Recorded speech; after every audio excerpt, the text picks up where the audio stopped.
A billionaire hired a homeless woman to babysit his 4-year-old son for one day. He installed cameras in every room. That night, he checked the footage. She didn't steal anything. She didn't neglect the child. She didn't make a single phone call. But what she did at 2:47 that afternoon made him rewind the tape 3 times, because in that moment she revealed something she never meant for anyone to see. And it didn't just change his son's life. It broke open a truth about himself he'd been running from for years. 41-year-old Darnell Whitfield had built everything a man could build. CEO of Whitfield Capital Holdings, a commercial real estate empire worth $8.7 billion, headquartered in the heart of Atlanta, 37 floors of glass and steel bearing his name, a penthouse on the 47th floor of a building he owned outright with a view that stretched from Midtown to Stone Mountain on a clear day. His desk was hand-carved walnut. His suits were custom-tailored in Milan. His watch alone cost more than most families earned in 2 years. But there was only one photograph on that desk. Just one. A woman with deep brown eyes and a smile that made the whole room feel warmer. Amara, his wife, dead 2 years now, pancreatic cancer, diagnosed in March, gone by September, 6 months.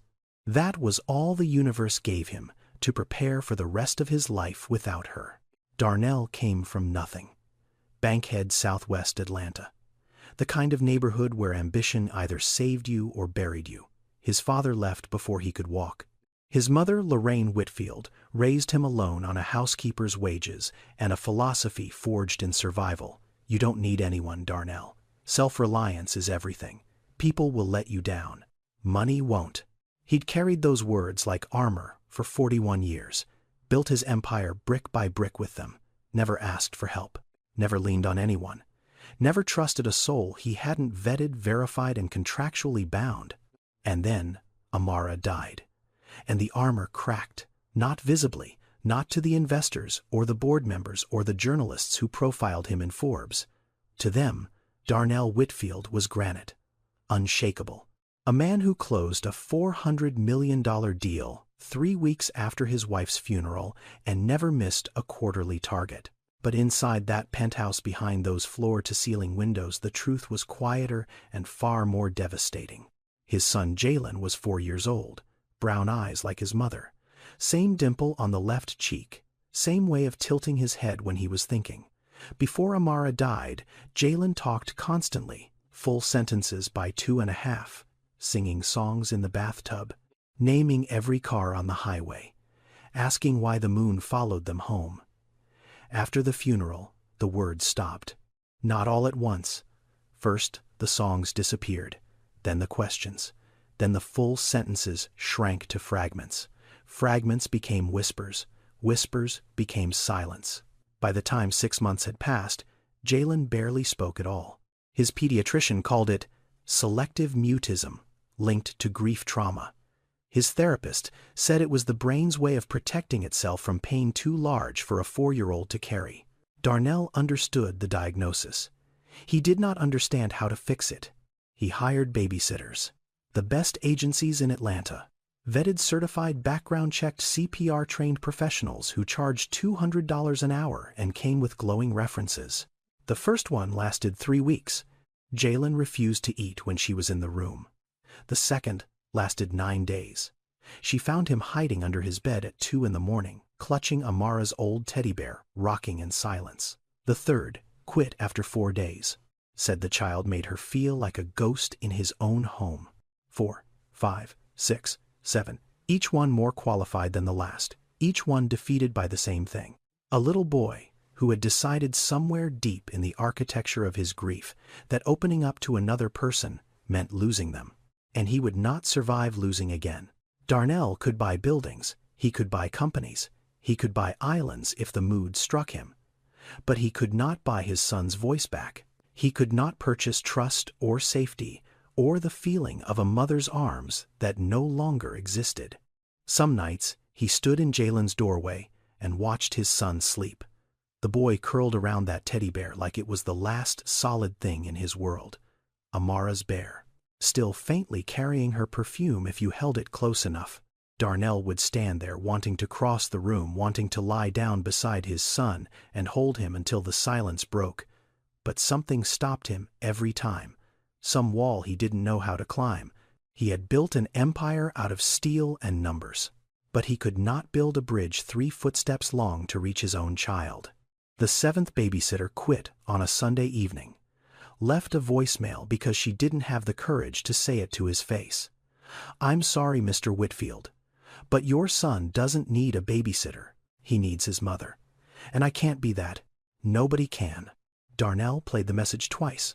Then he sat in his penthouse surrounded by art worth millions and silence worth nothing, and for the first time since Amara's death he felt the full weight of a truth he'd been outrunning. He was losing his son. Not to illness, not to accident, but to the slow, invisible erosion of a child who had forgotten how to feel safe in the world. And all the money on earth could not stop it. Monday morning arrived like a verdict. Darnell had exactly 1 day he could not afford to miss. The board of Whitfield Capital Holdings was meeting at 9 sharp to finalize the acquisition of a $1.2 billion mixed-use development in Midtown. 18 months of negotiation. 3 competing bids eliminated. Regulatory approvals secured. This was the deal that would cement his legacy, the crown jewel of a portfolio that already stretched across 14 states. His presence was not optional. His CFO had made that abundantly clear in 4 separate emails and 2 increasingly urgent phone calls over the weekend. But the 7th babysitter was gone. And Jalen could not be alone. Darnell called Premier Nannies of Atlanta at 6:45 in the morning.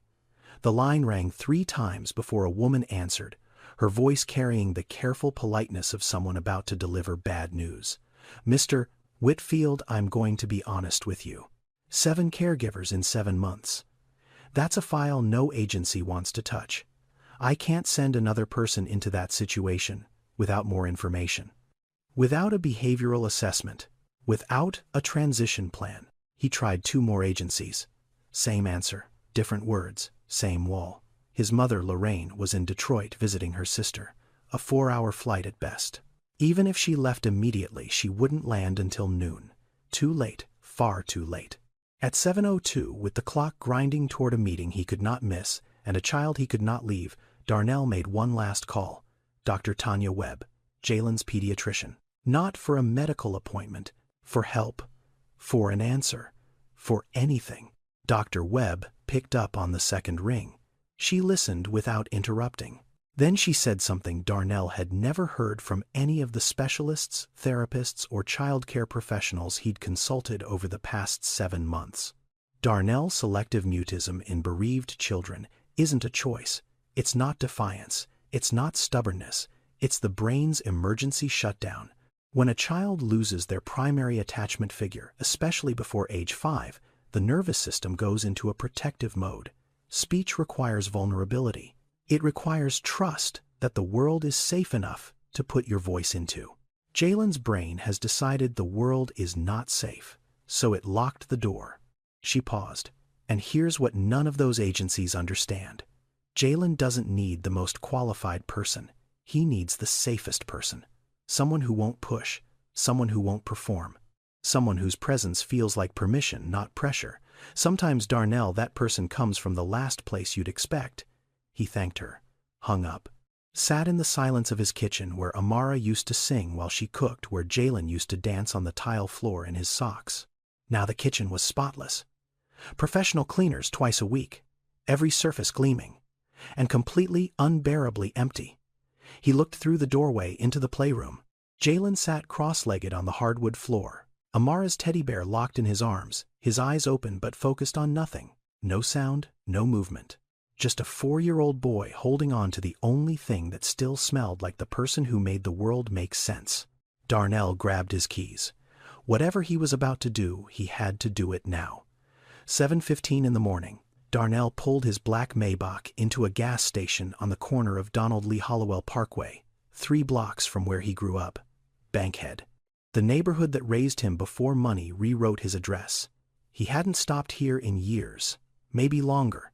The kind of place his driver usually bypassed without a second thought on the way to the airport. But today, he was driving himself. Jalen sat in the back seat, strapped into a car seat that cost $600 and looked like it belonged in a spacecraft. The boy stared out the window, silent, hands resting on the teddy bear in his lap. Not crying, not fussing, just absent. Like a passenger on a train who'd stopped caring about the destination. Darnell went inside for coffee. Black. No sugar. The kind of coffee you drink not because you enjoy it, but because you need your hands to stop shaking. When he stepped back outside, he saw her.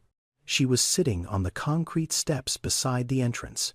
A woman, maybe early 30s, lean frame not from fitness, but from the kind of hunger that files down a body over months. Her clothes were worn but clean, deliberately clean. The kind of clean that takes effort when you don't have a washing machine, when you hand scrub fabric in a shelter bathroom at 5 in the morning because dignity is the last thing you own and you refuse to let it go. Her hair was pulled back tight, neat, controlled, like she was holding herself together from the outside in. But it was the book that stopped him. She was reading, not a phone, not a magazine someone left on a bus, an actual book, paperback, dog-eared pages, cracked spine from rereading. The cover was faded, but Darnell could still make out the title. The Whole Brain Child by Daniel Siegel. He knew that book. Dr. Webb had recommended it months ago. It was sitting unread on his nightstand, still in the Amazon packaging, buried under merger documents and earnings reports. And here was a woman with no home, no job, no visible possessions beyond a backpack and a plastic bag sitting on a gas station. Step at 7:15 in the morning, reading a book about childhood neuroscience. Reading it like it mattered. Like the words inside were food, and she was starving for them. Something snagged in Darnell's chest. A thread he couldn't name, pulling at something he couldn't see. He stopped walking, coffee in hand, 3 feet from his car, and did something entirely out of character for a man who had spent 41 years keeping strangers at arm's length. Good book. She looked up. No startle, no performance. Just steady brown eyes, meeting his, with the kind of calm that comes from having already survived the worst thing you can imagine. Depends. You got kids. I do. A son, 4 years old. She studied him for a half second. Then her gaze drifted past his shoulder through the tinted rear window of the Maybach and landed on Jalen. She looked at the boy for maybe 3 seconds, 4 at most. Her expression didn't change, but something shifted in her eyes. A recognition, the kind that doesn't come from textbooks. That boy is sad, she said quietly. Not a question, a statement, delivered with the certainty of someone who recognized sorrow because she carried her own. Darnell felt the words land in his ribs like a fist, because she was right. Every specialist had used softer language, processing, adjusting, working through stages. Every babysitter had smiled and said he'll come around, just give it time. But nobody not once in 7 months had looked at Jalen and simply named the truth that was sitting right there on the surface of that child's face. That boy is sad. 3 words.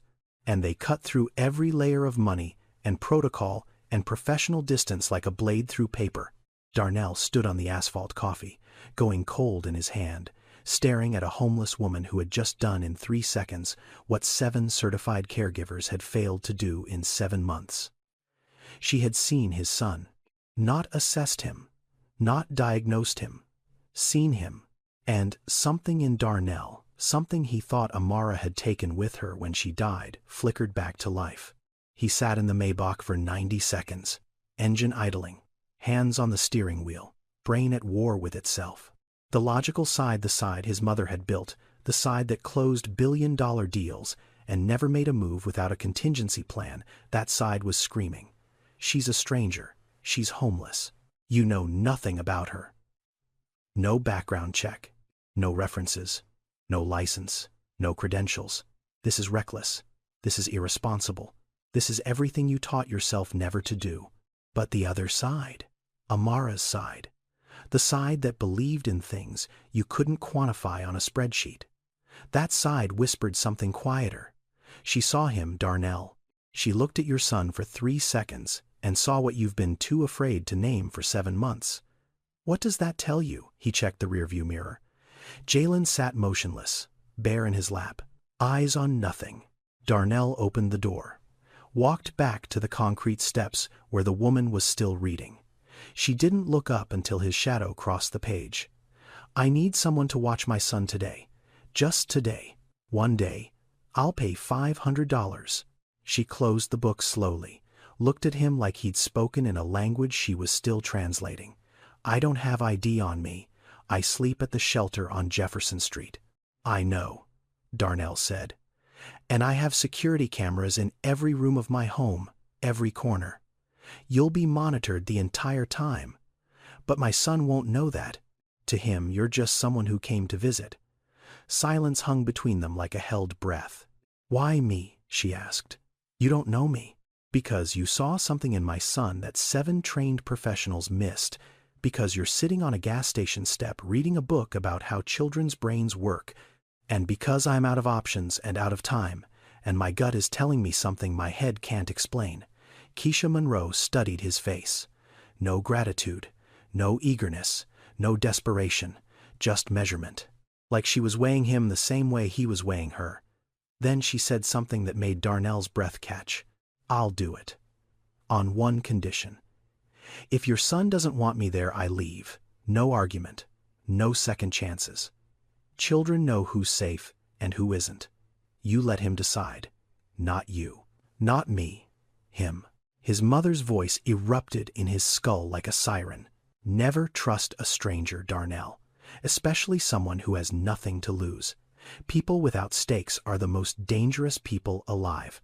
But beneath that voice, quieter, warmer, steady as a heartbeat, came another, Amara. On her last night, machines beeping, hand in his.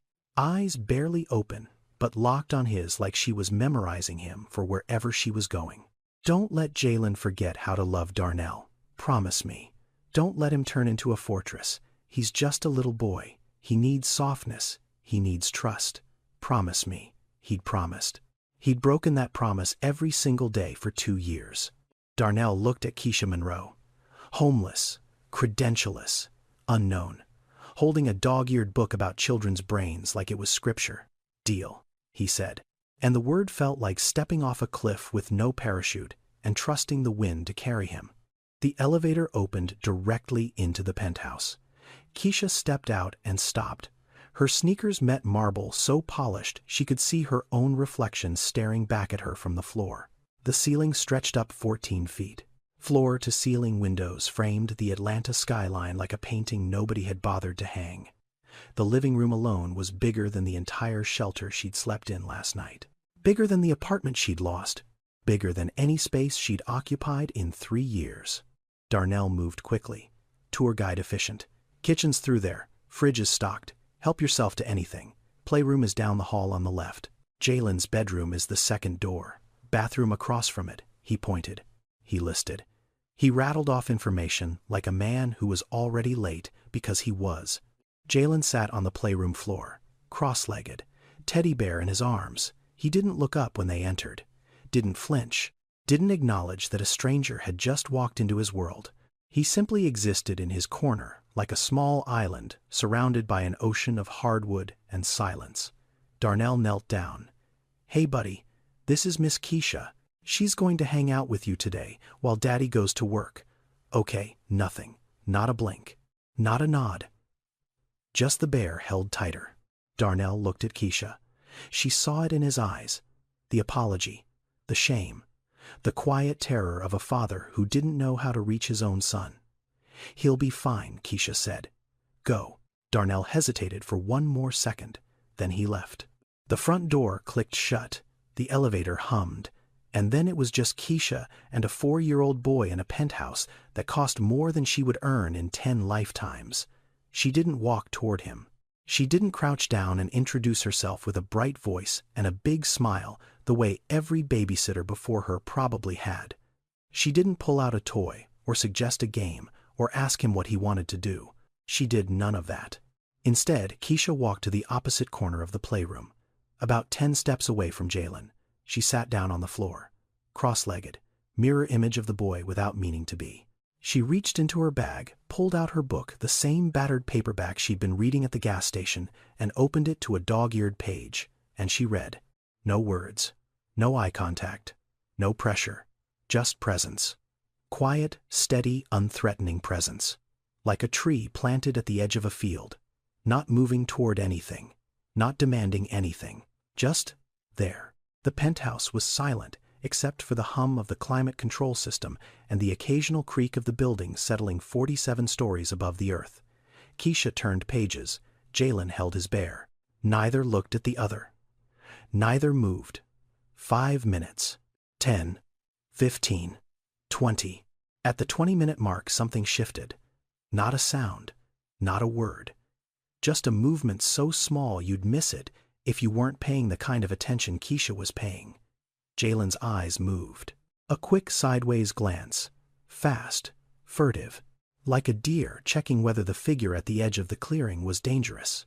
Keisha didn't look up, didn't react, just kept reading, her posture soft, her breathing even, every part of her body communicating one message. I'm not coming for you. I'm just here. 10 more minutes passed. Then Jalen did something he hadn't done with any of the 7 babysitters who came before. He pushed the teddy bear. Not far, maybe half a step toward Keisha.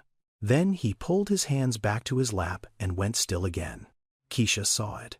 Of course she saw it, but she didn't react, didn't reach for the bear, didn't smile, didn't say, "Oh, what a cute bear." She just turned another page. Calm, patient. As if she had nowhere else on earth to be. And for the first time in 3 years that was almost true. 5 more minutes. Jalen pushed the bear again, 1 more step closer, then retreated to his spot, testing, measuring, gauging whether this stranger was going to lunge at the opening or respect the distance. Keisha kept reading. And behind the curtain of her book, hidden from the boy's careful eyes, Keisha Monroe smiled. Small, private. The kind of smile that comes from recognizing a pattern you know by heart. Because she understood exactly what was happening. This child was testing her the same way she was being tested. 2 trials running on the same clock. A boy deciding whether a stranger was safe, and a man deciding whether a stranger was trustworthy. Same question. Different cameras. And between them, on the polished hardwood floor, a worn teddy bear sat in the middle of the room, like a bridge that was only half built, waiting for someone patient enough to let the other side come to them. 10:30 in the morning. Conference Room B on the 29th floor of the Whitfield Capitol Building in Midtown Atlanta. 12 people around a mahogany table. CFO Roland Drake walking through a projection of revenue forecasts. Legal counsel outlining contingency clauses. The $1.2 billion Midtown acquisition, 18 months in the making, entering its final phase. Darnell sat at the head of the table.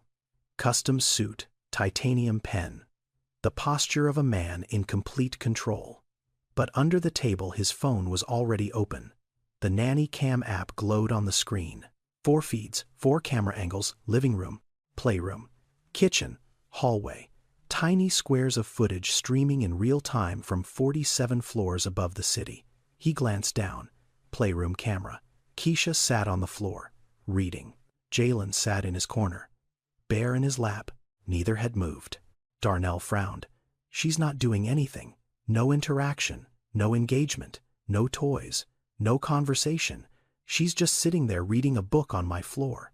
What kind of babysitting is this? His thumb hovered over his phone. Part of him wanted to call. To tell her to try harder. To do something. Engage the child. Isn't that what he was paying $500 for? But then he paused. He thought about babysitter number 1. Jennifer. Agency certified. Glowing reviews. She'd arrived with a bag full of activities and a schedule planned to the minute. Jalen hid under his bed within 20 minutes. Babysitter number 3. Diana. Child psychology minor. She'd tried to coax Jalen into conversation with puppets and flashcards. He'd stared through her like she was made of glass. Number 5. Andre. Male energy, the agency had suggested. Maybe the boy needs a different presence. Jalen wouldn't come out of his room for 6 hours. Every single one of them had pushed, engaged, tried, and every single one of them had been met with a wall that only grew higher with each attempt. Keisha was the first person who chose not to push at all. Darnell stared at the screen, and slowly something rearranged itself inside his understanding. She wasn't doing nothing. She was doing the hardest thing. She was waiting. 11:15. Kitchen camera. Keisha stood up, walked to the kitchen, opened the refrigerator. Darnell's eyes locked on the feed. His chest tightened. Here it comes. The voice of his mother whispered from somewhere in his memory. Watch what people do when they think no one's looking, Darnell. That's who they really are. Keisha pulled out a loaf of bread, a jar of peanut butter, a carton of milk. She set them on the counter, made a sandwich, cut it carefully. Then she reached into the cabinet, found a drinking glass, and pressed it rim down into the bread like a cookie cutter. A star. She'd cut the sandwich into the shape of a star. She poured a small glass of milk. Set the plate and the glass on the playroom floor, midway between her corner and Jalen's. Not next to the boy. Not handed to him. Just placed. Gently. In the neutral space between them. Then, she walked back to her corner and sat down. Picked up her book, didn't say a word. Darnell watched the playroom camera. Jalen stared at the plate, the star-shaped sandwich, the glass of milk. His head tilted slightly. The first visible reaction Darnell had seen from his son in weeks. 1 minute passed. 2, 5, 7, 10. At the 11-minute mark, Jalen uncrossed his legs, crawled forward, slowly, carefully, like an animal approaching something that might disappear. He reached the plate, picked up the sandwich, looked at the star shape, turned it in his small hands, then took a bite and ate. Darnell's breath left his body. His shoulders dropped 3 inches, his hand pressed flat against the conference table. The CFO was mid-sentence about tax incentive structures. The lawyers were debating liability thresholds. A $1.2 billion deal hummed around him like a machine he'd built and no longer cared about operating. Because on a 4-inch phone screen under a mahogany table his son had just chosen to eat. Not because someone forced him, not because someone begged or bribed or performed. Because a woman he'd known for 3 hours had placed a star-shaped sandwich on the floor and trusted a 4-year-old to come to it on his own terms. 7 babysitters, 7 failures. Exposed in 11 minutes by a homeless woman with a jar of peanut butter and the patience to wait. Darnell locked his phone, looked up at the room full of executives, nodded as if he'd been listening. But inside something had shifted. The deal was worth $1.2 billion. The sandwich was worth more. 12:30 in the afternoon. Kitchen camera. Keisha moved through the kitchen like someone who'd spent years feeding people. Efficient, deliberate, no wasted motion. She opened the refrigerator and took inventory the way a nurse might check a supply closet. Grilled chicken from a meal prep container. Rice in a glass bowl. Broccoli. Carrots. She heated the chicken and the rice. Steamed the broccoli until it was soft but not mushy. Then she took a knife and cut the chicken into pieces no larger than the tip of her thumb. Small enough for a 4-year-old to chew without risk. Precise, practiced. The kind of cuts that don't come from reading a parenting blog. They come from doing it 1,000 times before. She set the plate in front of Jalen's spot on the playroom floor. Same ritual as before. No announcement. No come eat, sweetie. Just placement. Quiet offering. Then she sat across from him with nothing but a glass of water. Jalen ate. Slowly. Carefully. 1 piece of chicken at a time. Then a spoonful of rice. Then a broccoli floret he inspected for 4 full seconds before biting into it. It was the most food Darnell had seen his son eat voluntarily in months. Keisha sat across from him, water in her hand. Nothing else. She didn't eat. Darnell noticed it at first, like background noise. She's probably not hungry. She probably ate before she came. Then the thought sharpened. She came from a gas station step in Bankhead at 7:15 in the morning. Where exactly would she have eaten? 1:05 in the afternoon. Jalen was back in the playroom with his bear and a set of wooden blocks he'd pulled from a shelf. Building something, tearing it down, building again. The closest thing to play Darnell had witnessed in a long time. Keisha stood in the kitchen doorway. She looked both ways, down the hall, back toward the playroom. Then she walked to the refrigerator, opened it. Darnell leaned closer to his phone screen. The shelves were full. Leftovers, fresh fruit, deli meats, yogurt, cheese, containers of soup, a fully stocked refrigerator in a billionaire's penthouse. Enough food to feed a family for a week. And Keisha stood in front of it like a woman standing at the edge of a cliff. She reached in, then stopped. Her hand hung in the air for 2 seconds. 3, 4. Then she pulled it back, closed the door, turned around, pressed her palm flat against her stomach, and Darnell saw it.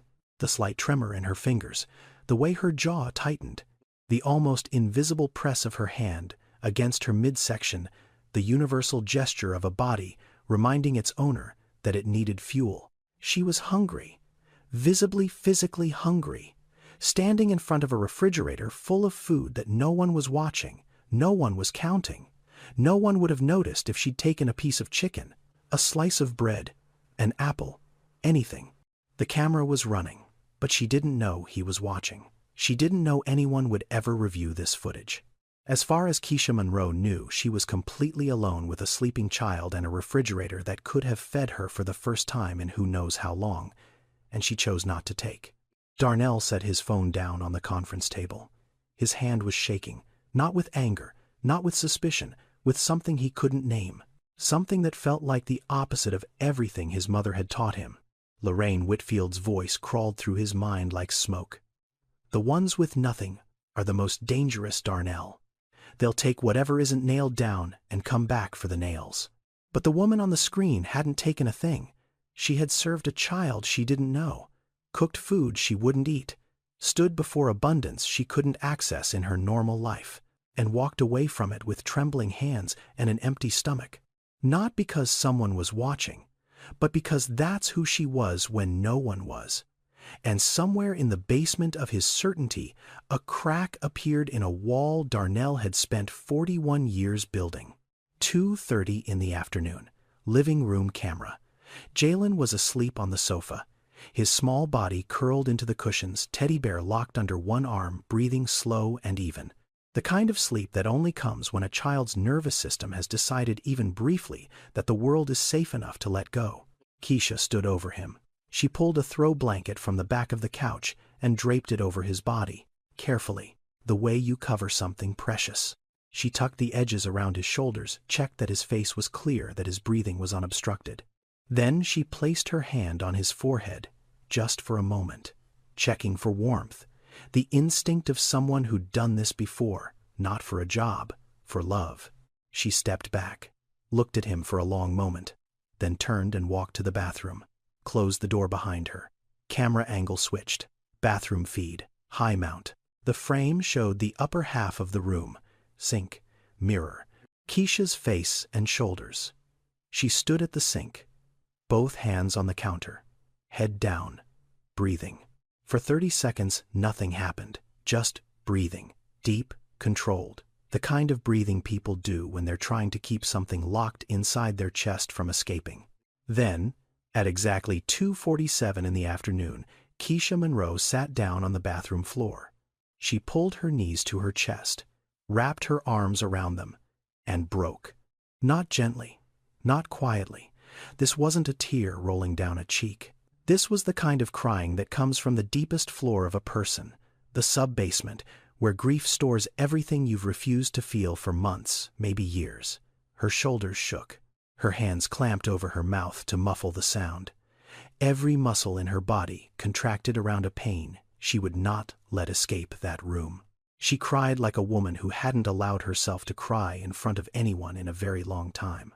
Like a woman who had been holding the sky up with broken arms and finally found 4 walls where she could set it down.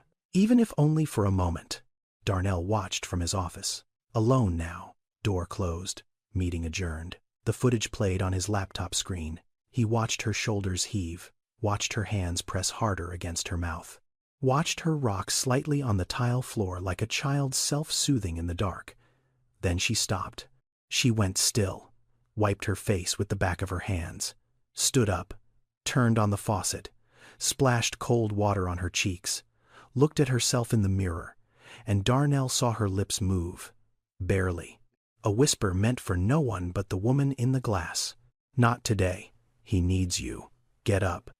5 words, 5 syllables of survival compressed into a single breath. The mantra of someone who had been through something so heavy that getting through one day required a spoken command to her own body. She dried her face with a hand towel, straightened her shirt, took one more breath, then opened the bathroom door, walked back to the living room, and sat down on the floor beside the sofa where Jalen slept. And she began to sing, low, almost a whisper. A melody so soft the microphone on the camera barely caught it. A lullaby, familiar at first. The opening notes of a song most people know. "Hush, little baby, don't say a word." But then the lyrics shifted, changed, became something different, something personal. Words that didn't belong to the original. A version rewritten by a mother's hand. For a specific child, with specific love. Darnell heard it, and his blood went cold. He knew that melody. He knew those words. Not the standard version. The changed version. The private version. The one Amara had written herself sitting in a rocking chair in Jalen's nursery 3 years ago. The one she'd hummed every night, even in the hospital, even when the morphine made her forget where she was. The one nobody else in the world had ever heard, because Amara had never written it down, had never recorded it, had never sung it for anyone, except Jalen. And now, a stranger was singing it on his living room floor. Darnell hit rewind, played it again, leaned closer. Every word, every note, the same cadence, the same places where Amara would pause and hum instead of sing. The same improvised ending she'd added the week before she died. He played it a third time, hands flat on the desk, heart slamming against his ribs like something trying to escape a cage. It wasn't possible. It wasn't logical. It wasn't anything his brain could process through the frameworks of deals and data and risk assessment that had governed his entire life. But there it was. On a screen, in a bathroom, at 2:47 in the afternoon. A homeless woman who had cried alone on his bathroom floor commanded herself to keep going, and then sat beside his sleeping son and sang his dead wife's lullaby, word for word, note for note, like a prayer passed between 2 women who had never met. And Darnell Whitfield, who had spent 41 years trusting nothing he couldn't verify, felt something inside him surrender to a truth he could not explain. 3:30 in the afternoon, playroom camera. Jalen's eyes opened slowly, the kind of waking that happens in layers. First the eyelids, then the fingers curling tighter around the teddy bear. Then, a small shift of the body rolling from his side to his back on the sofa cushion. The blanket Keisha had tucked around him was still in place, every edge neat, every fold intentional. Keisha was sitting on the floor near the hallway. Not reading this time, she was folding laundry. A small pile of Jalen's clothes she'd found in a basket near the dryer. T-shirts, tiny socks, a pair of pajamas with rockets on them. Nobody had asked her to do this. It wasn't in any job description. It wasn't part of any deal she'd made with Darnell at a gas station 9 hours ago. She was folding a stranger's child's laundry because her hands needed something to do, and care was the only language they'd ever spoken fluently. Jalen sat up, looked around the room, found Keisha, and did something none of the cameras had recorded before that day. He got off the sofa and moved toward her. Not fast, not eager, but deliberate. A slow crawl across the hardwood floor, bare in one arm, his body closing the distance that had existed between them since morning. He stopped about 2 feet away, the closest he'd been to her all day. Close enough to touch if either of them reached out. Neither did. Keisha kept folding. Calm, steady, her hands moving through the motions like a metronome. She didn't look up, didn't say, "Oh, you're awake," didn't shift her body toward him or open her posture in invitation. She simply continued to exist in his proximity and let him decide what happened next. Jalen watched her hands for a long time, the way she smoothed each crease, the way she paired the small socks together, the careful, patient rhythm of someone who treated even the smallest task like it mattered. Then, he did something that made Darnell, watching from his office 47 floors below, lean so far forward his chair nearly tipped. Jalen lifted the teddy bear. Amara's bear. The one he hadn't let go of for 8 months. The one he slept with, ate beside, carried to every room like an oxygen tank. The last physical connection to a mother who existed now only in photographs and fading perfume and the silence where her voice used to be. He placed it in Keisha's lap. Keisha's hands stopped moving, a folded shirt suspended in midair. She looked down at the bear, sitting in the valley of her crossed legs. Worn brown fur, one eye slightly loose, a faded ribbon around its neck that had once been red. She understood what this was. This wasn't a child sharing a toy. This was a child handing over the most sacred thing he owned to someone he'd decided through hours of silence and patience and star-shaped sandwiches was safe enough to hold it. Keisha looked at Jalen, his brown eyes watching her, waiting. "Thank you," she said softly. "That's all. 2 words, no performance, no exaggerated reaction. Just acknowledgement, just respect for the weight of what he'd just done." Jalen opened his mouth, and Darnell's hand gripped the edge of his desk. "Mama," 1 word, spoken like a stone dropped into still water, quiet, heavy, rippling outward in every direction. The first word Jalen had spoken in 8 months. But he wasn't looking at Keisha when he said it. He was looking at the bear. His eyes locked on that worn brown fur, and what Darnell saw on his son's face wasn't confusion. It was memory. The bear had unlocked something, placing it in another woman's lap, in a lap that was warm and present, and sitting on the floor, the way his mother used to sit, had opened a door in Jalen's mind that grief had sealed shut. He wasn't calling Keisha Mama. He was remembering his, and Keisha knew it. She didn't correct him. Didn't say, "I'm not your mama, sweetie." Didn't redirect or clarify or do any of the clinically appropriate things a trained professional might have been tempted to do in that moment. Because Keisha Monroe understood something that no textbook could teach, and no certification could provide. She understood that a 4-year-old boy sitting on a floor holding out the word mama like a lantern in the dark did not need accuracy. He needed safety. He needed someone to hold the word without flinching. "I know, baby," Keisha whispered.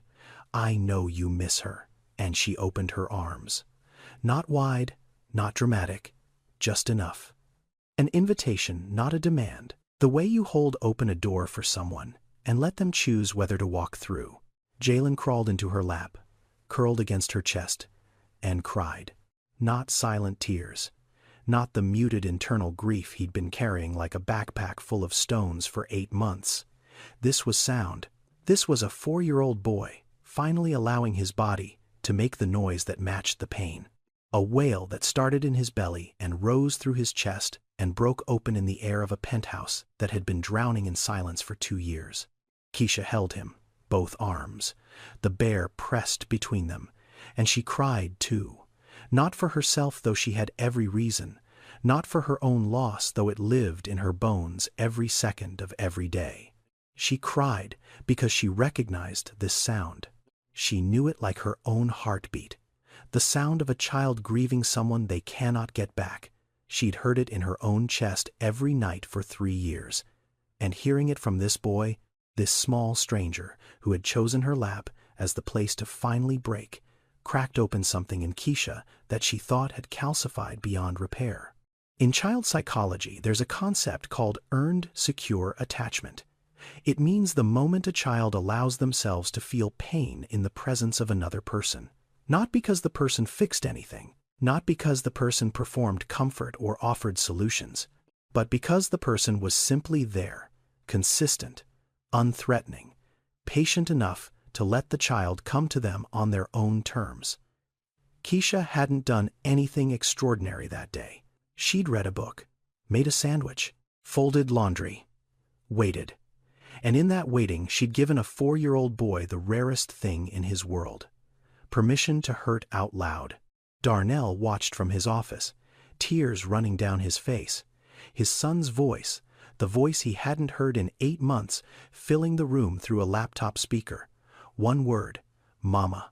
And then, the sound of crying. The most beautiful, devastating, necessary sound he'd ever heard.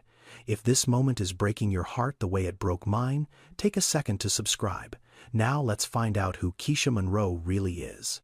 Darnell picked up his phone, called his executive assistant Vanessa before the tears on his face had dried.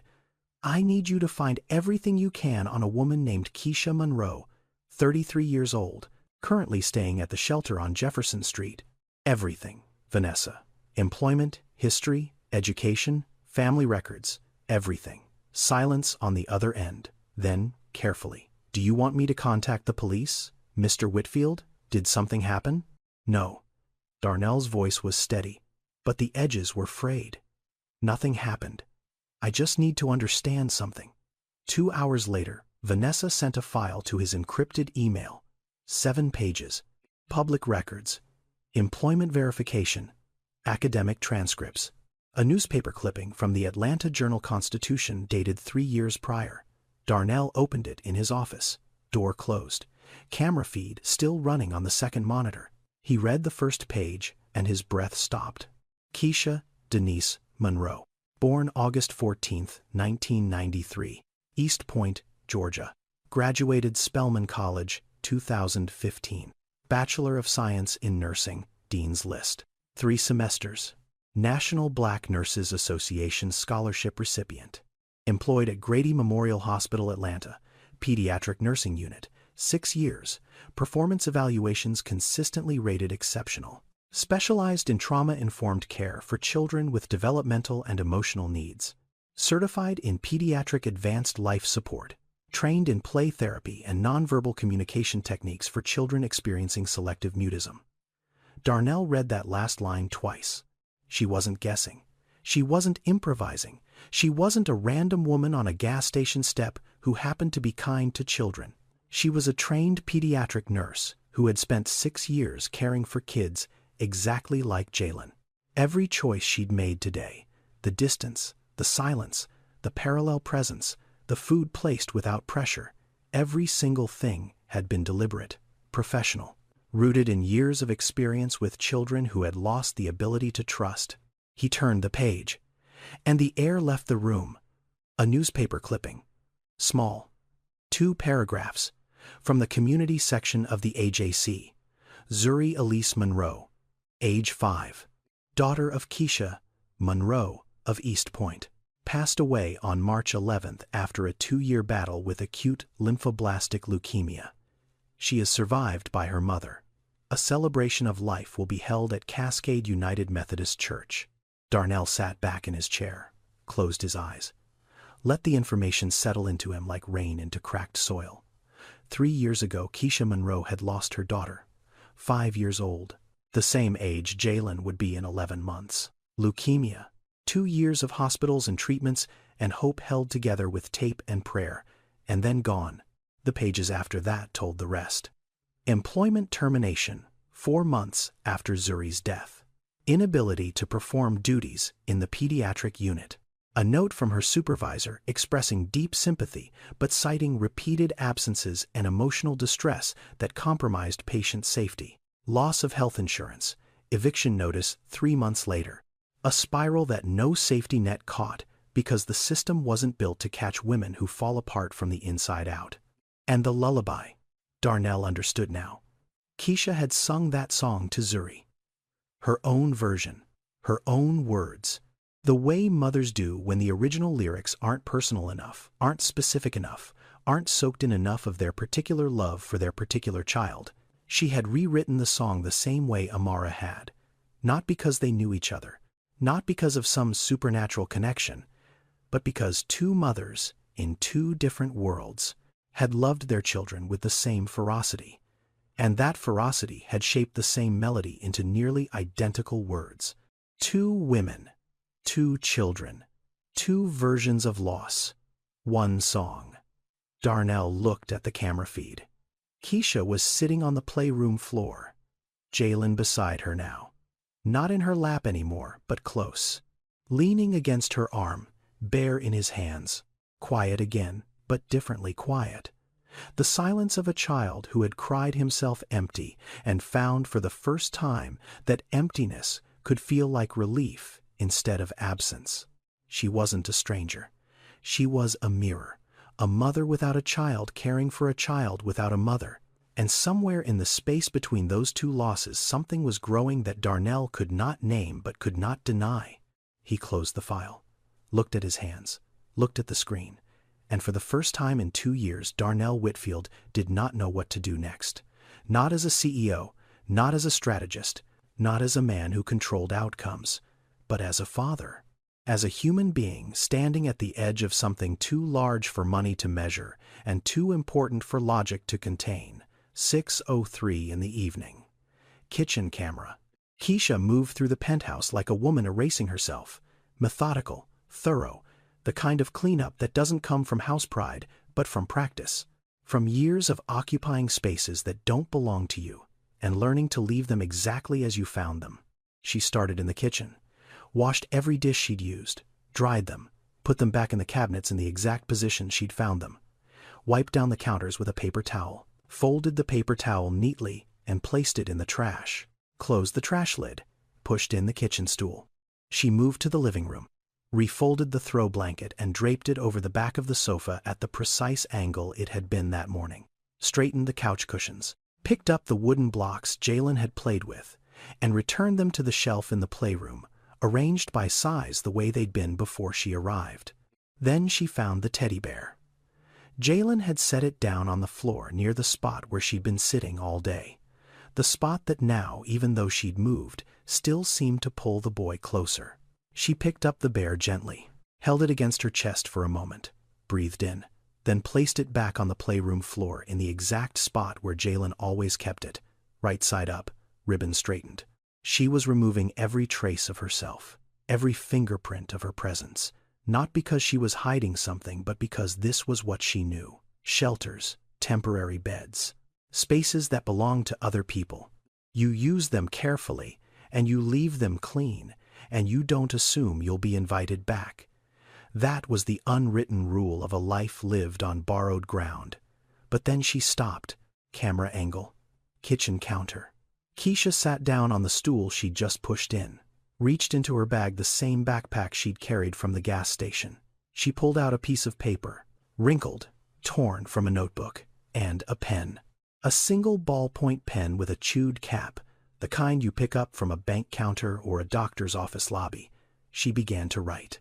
Slowly, carefully, each letter drawn with the deliberation of someone who knew these words mattered more than anything she'd said out loud all day. Her hand paused between lines. Not because she didn't know what to write, but because the weight of it kept catching in her throat. 10 minutes. The camera recorded every second, her lips moving silently as she wrote, testing the words before committing them to paper. When she finished, she folded the letter twice, walked to the playroom, placed it beside the teddy bear, rested her hand on the bear's head for one beat, then pulled away. Jalen sat near the television. The screen played a cartoon he wasn't really watching, but he'd positioned himself on the floor right next to the spot where Keisha had spent most of the day. Her absence from that spot hadn't erased the gravity of it.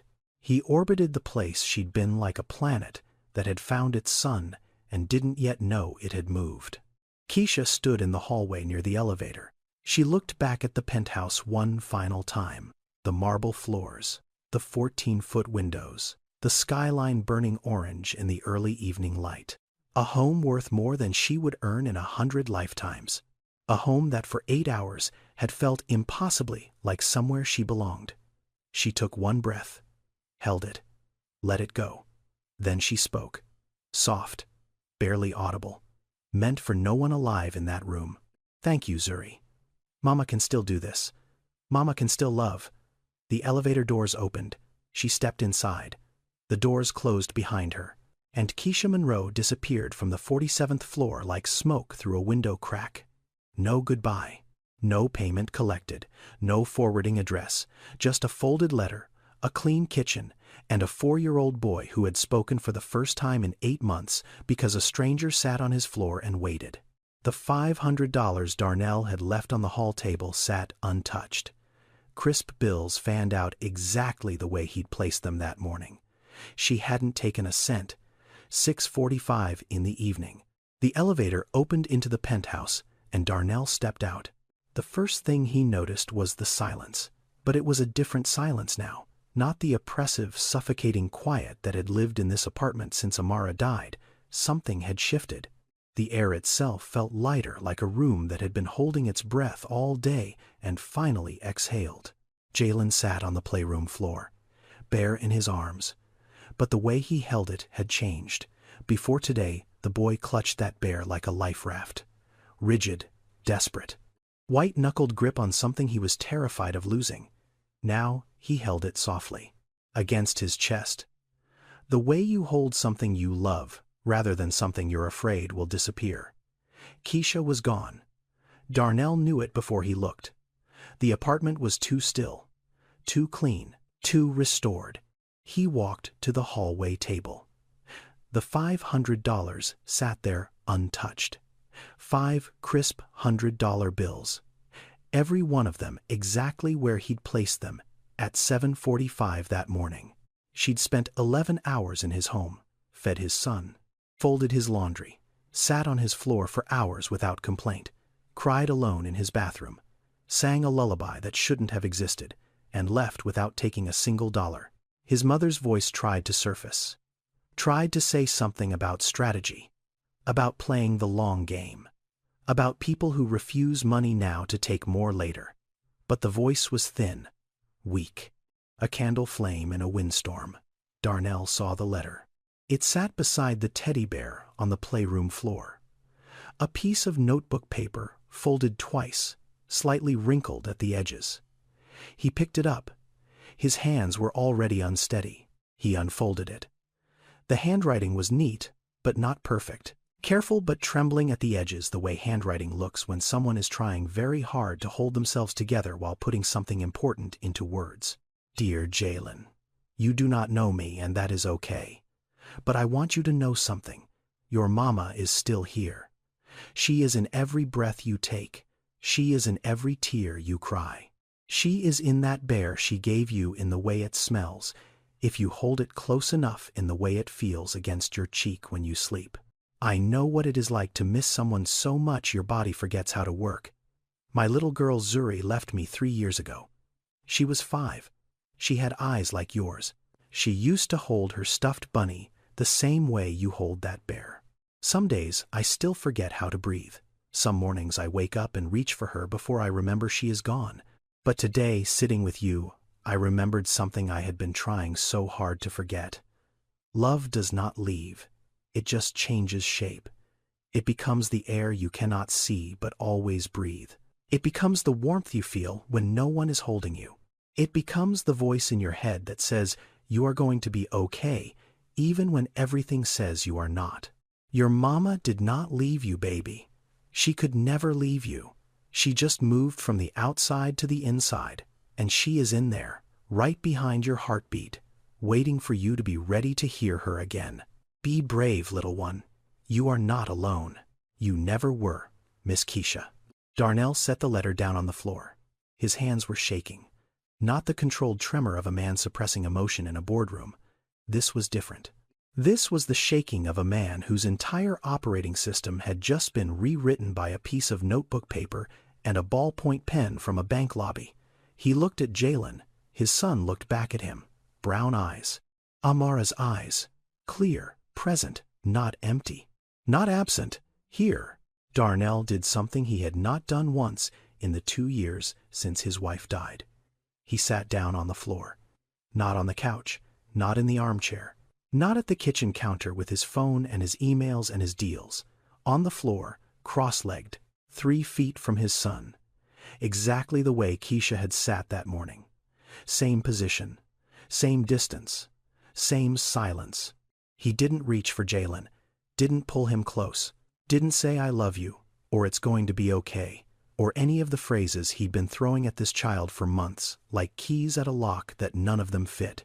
He just sat, present, still, available.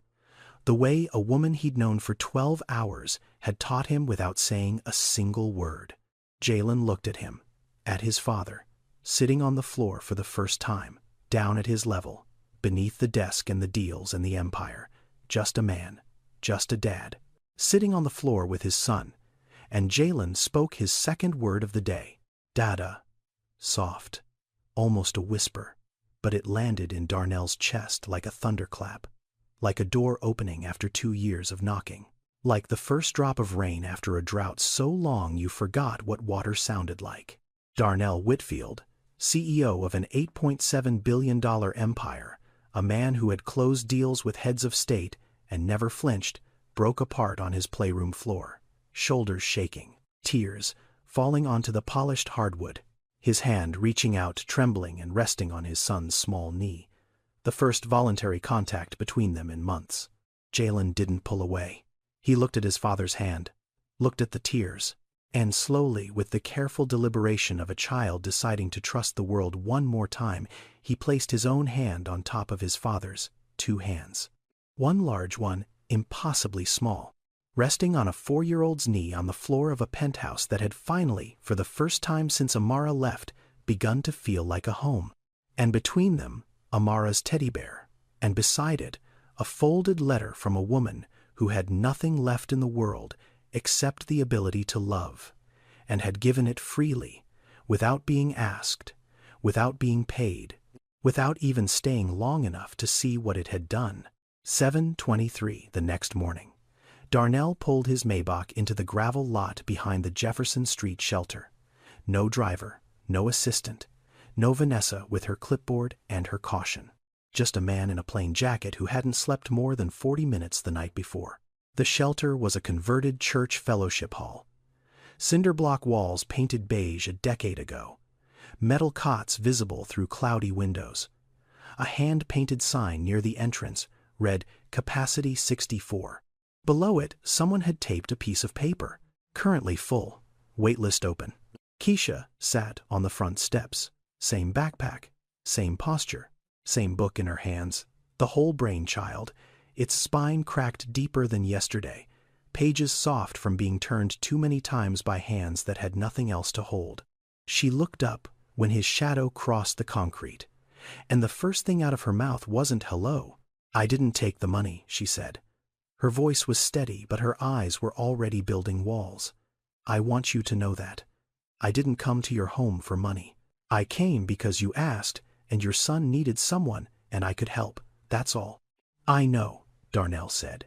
He sat down on the step beside her, not across from her, not standing above her, beside her.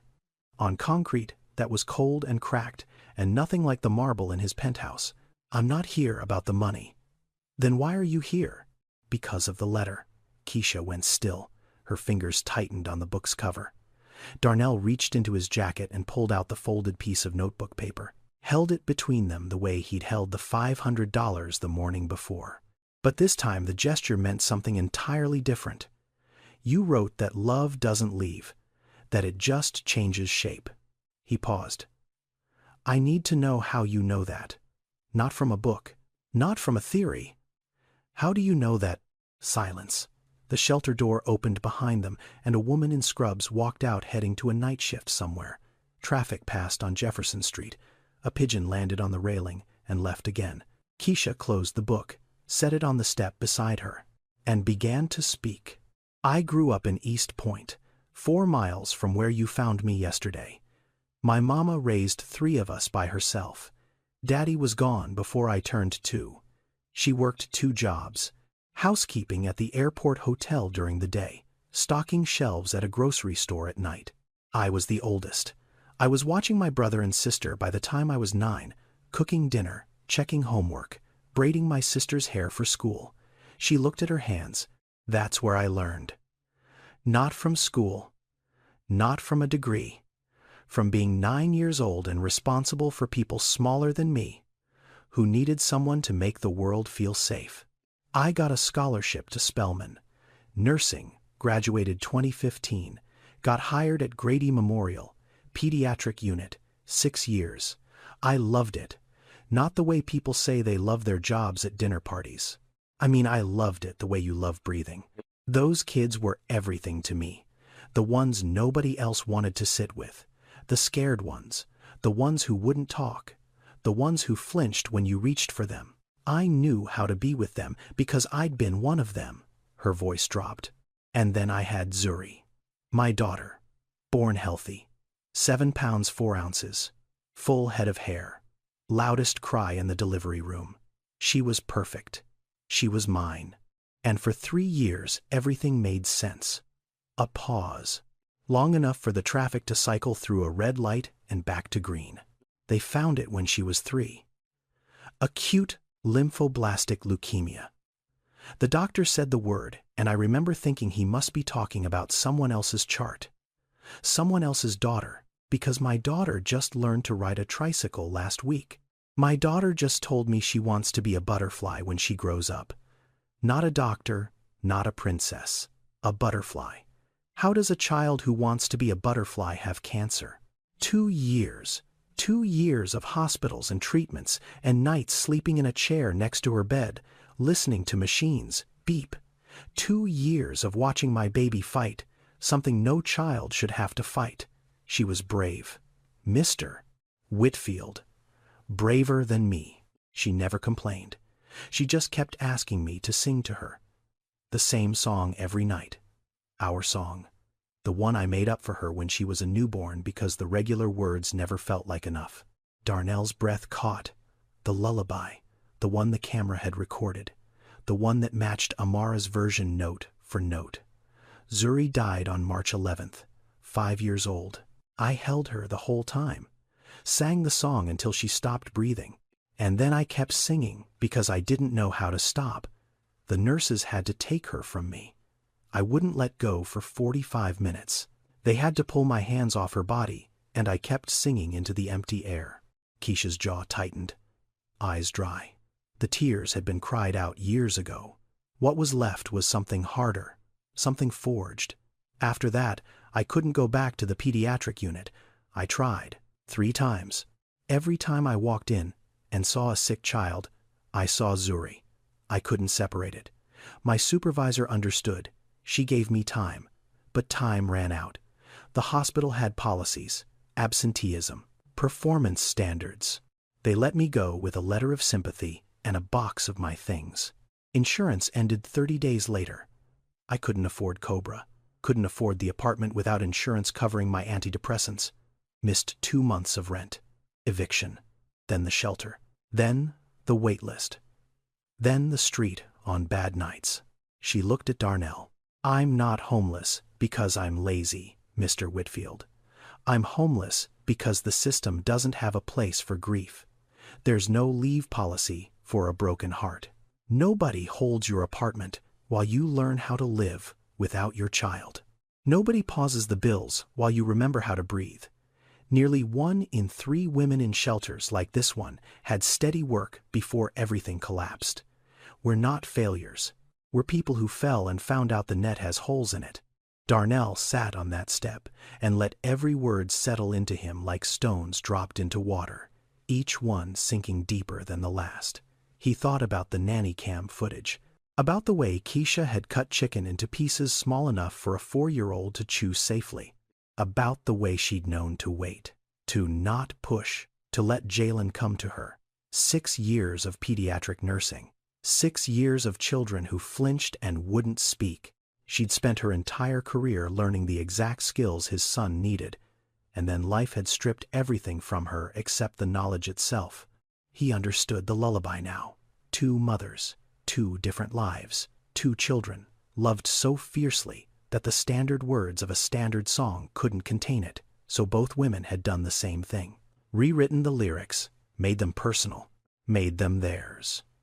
And, by some miracle of love's mathematics, the 2 versions had converged into almost the same song. Not because of coincidence, because love, when it's that deep, speaks a universal language. I have a proposal, Darnell said. Keisha looked at him. Guard up. The posture of a woman who had learned that when people with money make proposals, the terms usually aren't in your favor. I want to hire you, full-time, as Jalen's caregiver.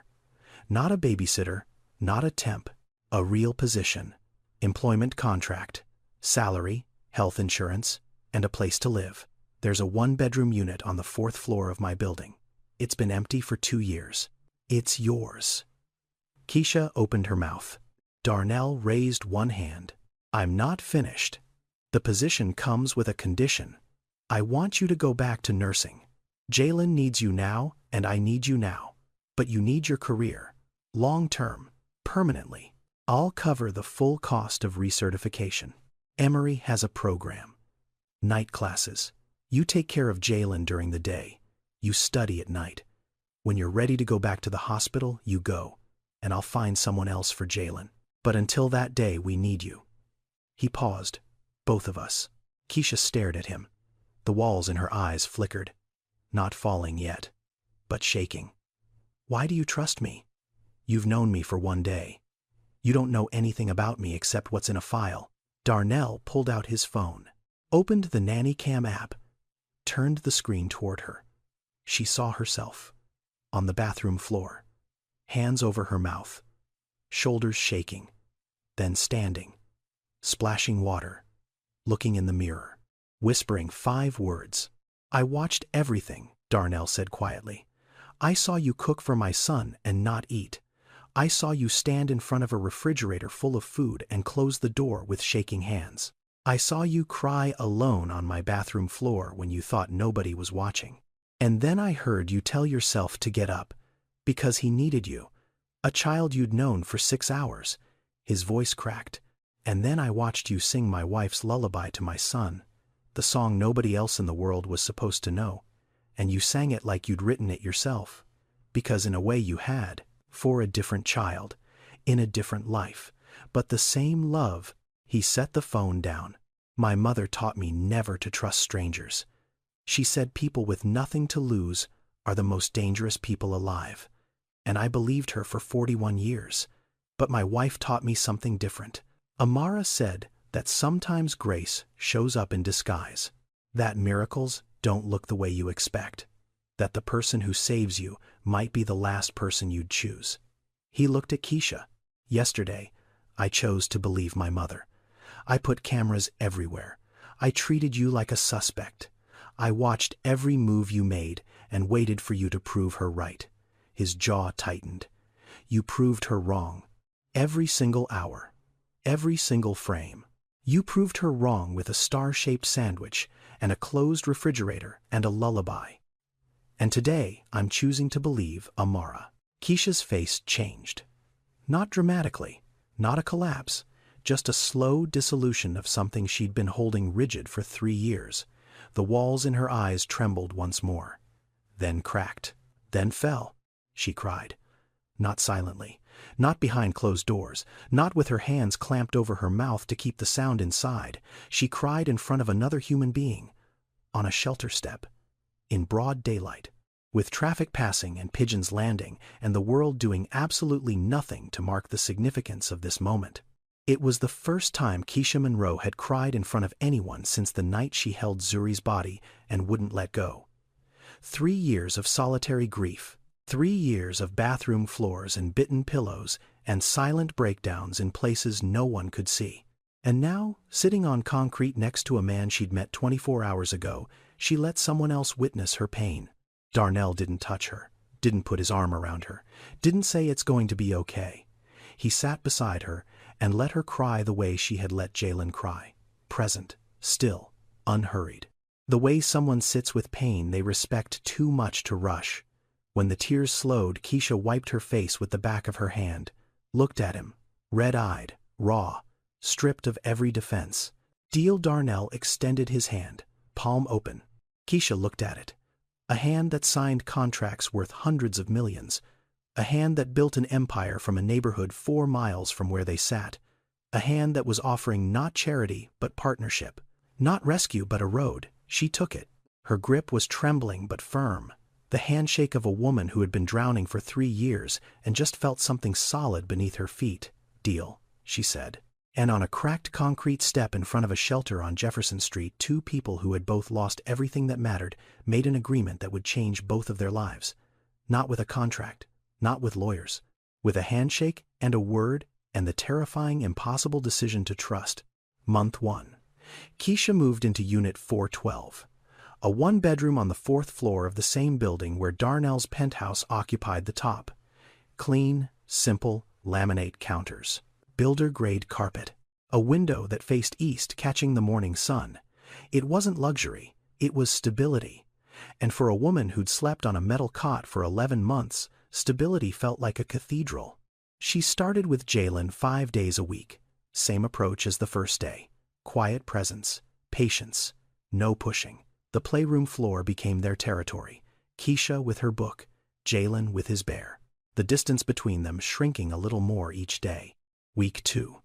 Jalen said water when he was thirsty, pointed at his cup, then looked at Keisha and spoke the word like he was testing whether the air would accept it.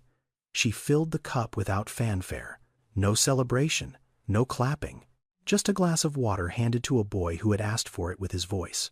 Week 3. More please. 2 words, strung together. When Keisha poured more milk at breakfast, she wrote it down in a small notebook she kept on the kitchen counter. Week 3. Jalen said more please. Requested food verbally for the first time. Progress. She kept that notebook like a scientist logging data points. Every word, every gesture, every new behavior. Not because anyone asked her to, but because she understood that healing isn't a moment. It's a pattern. And patterns need to be tracked to be trusted. Month 3. Jalen gave Keisha a name. Not Mama, not Miss Keisha, Miss K.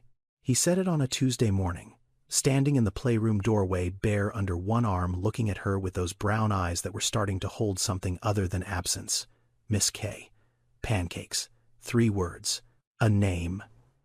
A request. A sentence. Keisha stood at the stove with her back to him so he wouldn't see the tears running down her face. Pancakes coming right up, she said, voice steady, hands not. She didn't correct him, didn't insist on her full name. Miss K was enough, more than enough. It was a child, choosing to call someone something personal, something that belonged just to them, and that was worth more than any title she'd ever held. Month 5. Keisha enrolled in the recertification program at Emory University School of Nursing. 3 nights a week, 6 to 10. She'd spend the day with Jalen, take him to his speech therapy sessions on Tuesdays and Thursdays, then hand him off to Darnell at 5:30, change clothes, eat a granola bar in the car, and drive 45 minutes to campus. She slept 4 hours a night, sometimes 3.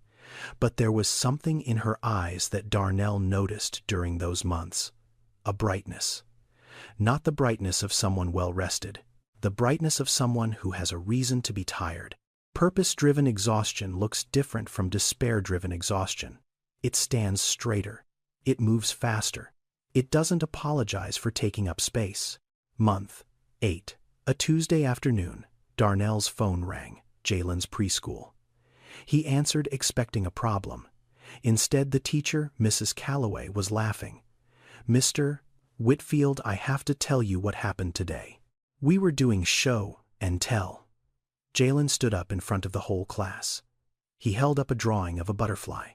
And he said, "Miss K taught me that butterflies start as something small and become something beautiful." And then he sat down like he'd just read a doctoral thesis. Darnell stepped into the hallway outside his office, closed the door. Stood there for 5 minutes, hand over his mouth, shoulders shaking. "Miss K taught me that. 5 words. But inside those 5 words was the entire arc of a boy who'd gone from silence to sentences. From a child who wouldn't look at a stranger to a child who stood up in front of a room full of people and spoke about beauty. And he'd credited the woman who taught him that the world was safe enough to open his mouth again. Darnell started coming home for dinner every night. Before Keisha, he'd eaten at his desk. Takeout in styrofoam containers between emails. Meals consumed alone in a penthouse that echoed. Now, he was home by 6, sitting on the floor.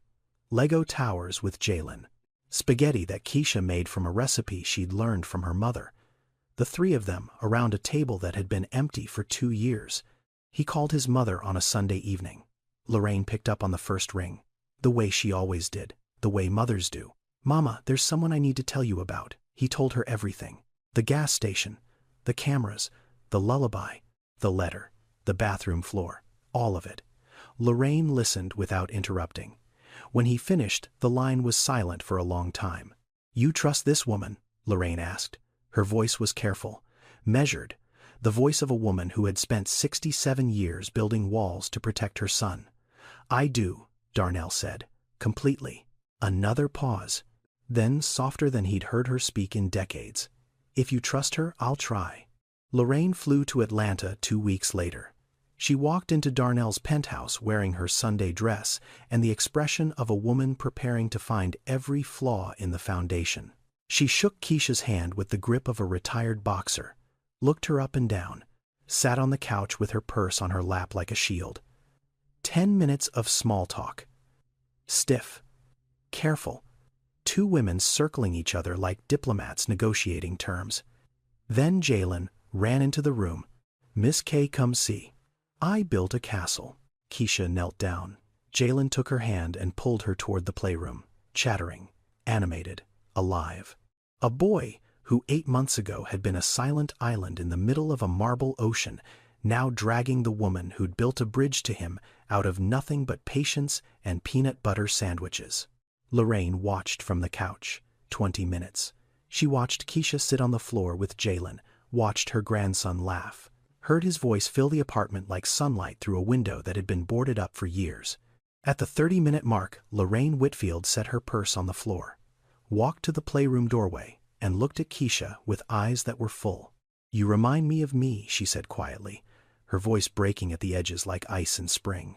"Single mother, lost everything, kept going anyway. I spent 40 years telling my son not to trust people like us because I was afraid of what would happen if the world let him down the way it let me down." She wiped her eyes. "I'm sorry I doubted you. I'm sorry it took me this long." Keisha looked up at her. 2 women. Different generations. Same scars. Same survival instinct. Same love made harder by the weight of carrying it alone. "You were protecting your son," Keisha said. "That's never something to apologize for." Lorraine nodded, sat down on the playroom floor, next to Keisha, next to Jalen, on the floor. The same floor that had become the common ground where broken people learned to trust each other again. And for the first time in his life, Darnell watched his mother sit on a floor and play with a child without worrying about who was watching or what it meant or whether the world was about to take it all away. 18 months later, Keisha Monroe walked through the front entrance of Grady Memorial Hospital, Pediatric Wing, 3rd floor.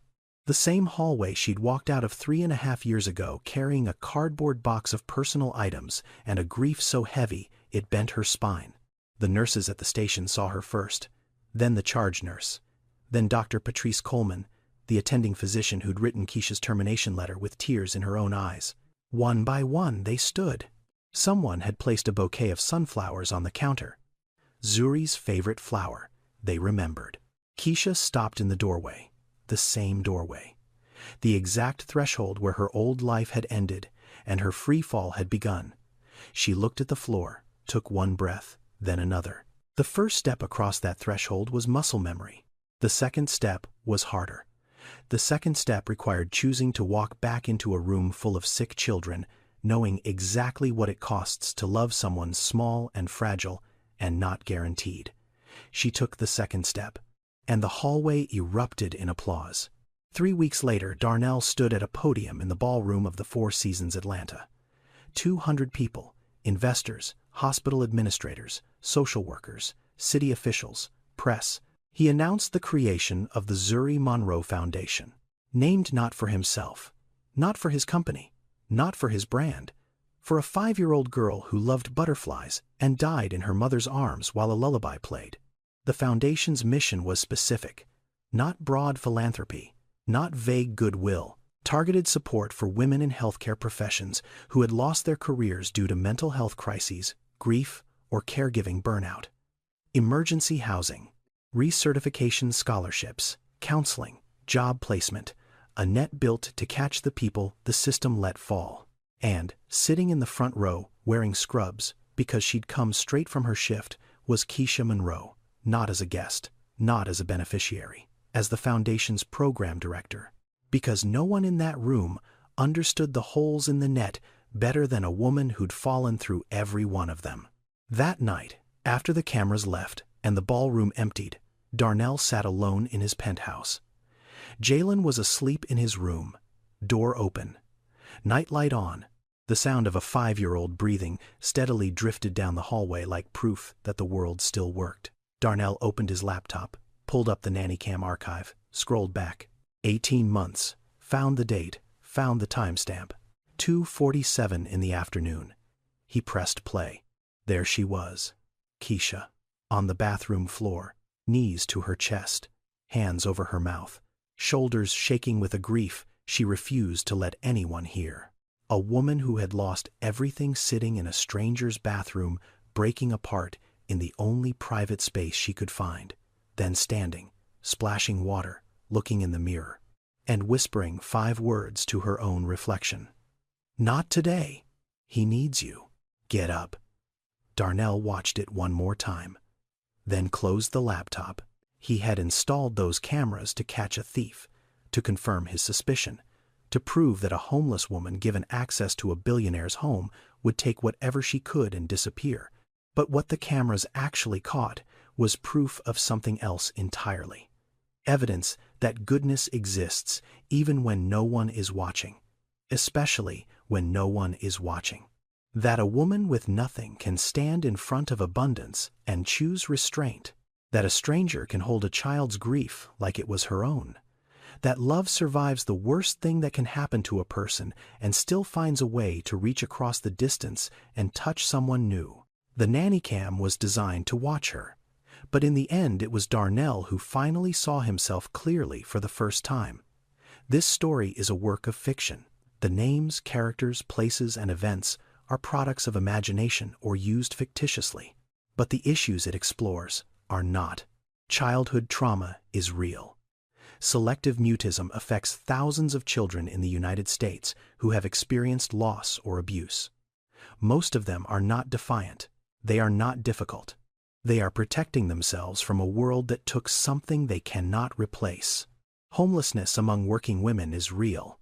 According to the National Alliance to End Homelessness, roughly 1 in 3 women currently living in shelters held steady employment before a medical crisis, a mental health emergency, or a caregiving catastrophe pulled the ground out from under them. They are not lazy. They are not broken. They are people who fell and discovered that the system they paid into their entire working lives does not know how to catch them. When I wrote this story, I thought about the mothers fighting alone in rooms no one sees. I thought about the children sitting in silence because they don't have the words for what they've lost. I thought about the women sleeping in shelters tonight, who have degrees on their walls and resumes that would impress anyone at a dinner table, but who cannot access the life those credentials were supposed to guarantee. Keisha Monroe does not exist, but women like Keisha do. Thousands of them, in every city in America. Nurses, teachers, social workers, caregivers. Women who spent their careers holding other people together, and then had no one to hold them when they fell apart. If this story makes you look at a homeless person on the street differently, even for 1 second, even just long enough to see a face instead of a category, then it did what it was meant to do. If you or someone you know is experiencing homelessness, grief-related job loss, or a mental health crisis, these resources can help. The National Alliance to End Homelessness at endhomelessness.org. The SAMHSA National Helpline at 1-800-662-4357 and 211.org, which connects individuals to local services, including shelter, food, and counseling. Thank you for staying until the end. If this story moved, you share it with someone who needs to hear it today. Subscribe so you don't miss the next one. And remember, kindness counts most when no one is watching.